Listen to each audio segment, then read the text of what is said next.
So, Evil Dead Rise. I thought this was rather good. It wasn't anything groundbreaking or anything like that, but I would say I would put it on par as the last Evil Dead movie. It was really gory, of course.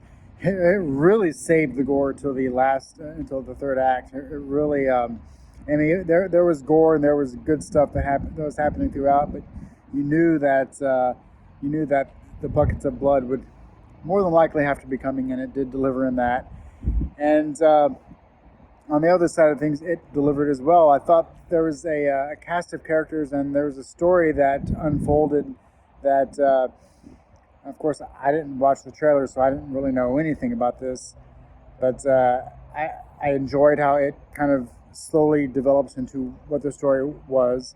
The beginning, the very beginning, was a nice introduction and was wrapped up in the end. I thought really well. Uh, I was almost afraid that it wouldn't circle back to the beginning, but luckily it did. And I don't know if that was an alternate ending or if that was planned the entire time or what, because there seemed to be like a moment where the movie seemed to have a final shot, and then it told a little bit more of the story to kind of wrap things up. And so I don't know, it's kind of interesting. It feels like that ending scene would have been there the entire time, but I don't know, who knows.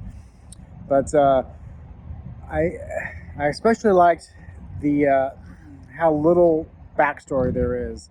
Just like the other Evil Dead movies, you don't really get too much in the sense of a deep story and back history of it. Obviously, if you are a really big Evil Dead fan and you know read all the written material about it and know all about the backstory, then great, you know all that. But this movie does not try to step into that territory and spoon feed people.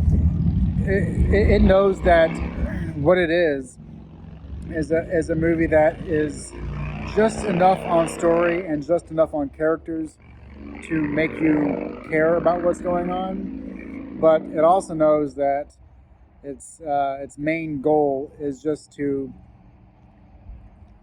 have horrific things happen to characters and make an audience wince at weird things that happen throughout the movie. I mean, there's weird things that happen before the craziness starts. There's the young child actress. I thought who did it really good.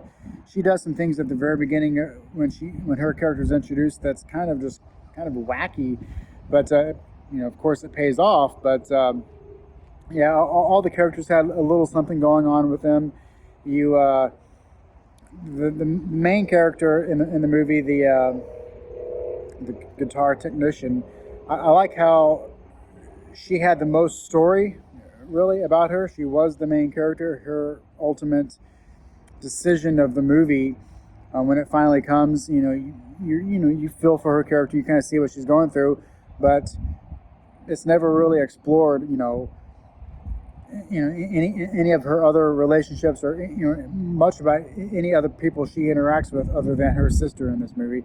So I like how it was able to not try to dive too deep into the dramatics of everything, but just gave you enough to care. Another thing, before watching this movie, I always, this has nothing to do with the movie, just a little side note. But I know there's a lot of bad experiences that you have at movie theaters, and I kind of had a bit of a funny one.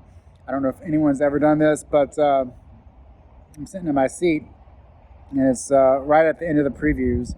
You know the movie's going to start in just a couple minutes, and the guy to the left of me, he looks right in my direction. He says, "Would you like a drink?" And he's kind of staring at me, and I'm thinking, is he really wanting me to reply to? And then he says, "Would you like a drink?" I said, "Excuse me?" Turns out he was speaking to the girl next to me. She was not paying attention, and that's why he was just waiting for her to respond, and that's why I got confused.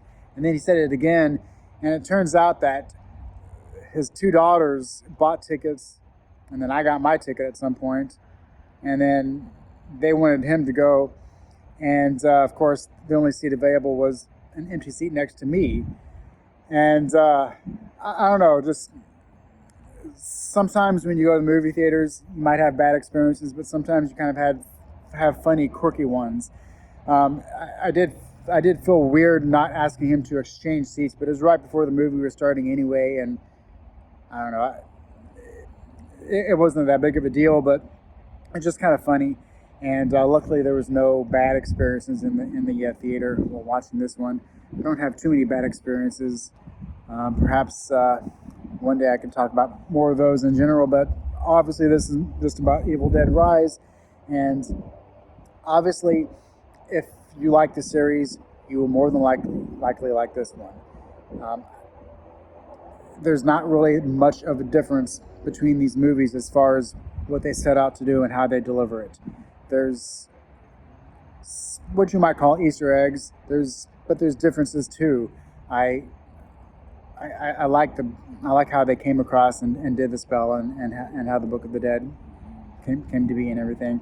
I thought all that was really interesting, and yeah, I started before even watching the movie. I just kind of had a little chuckle. I was in a good mood, and then the movie was just a lot of fun and creepy and gory, and it was pretty much everything that you would want in this type of movie.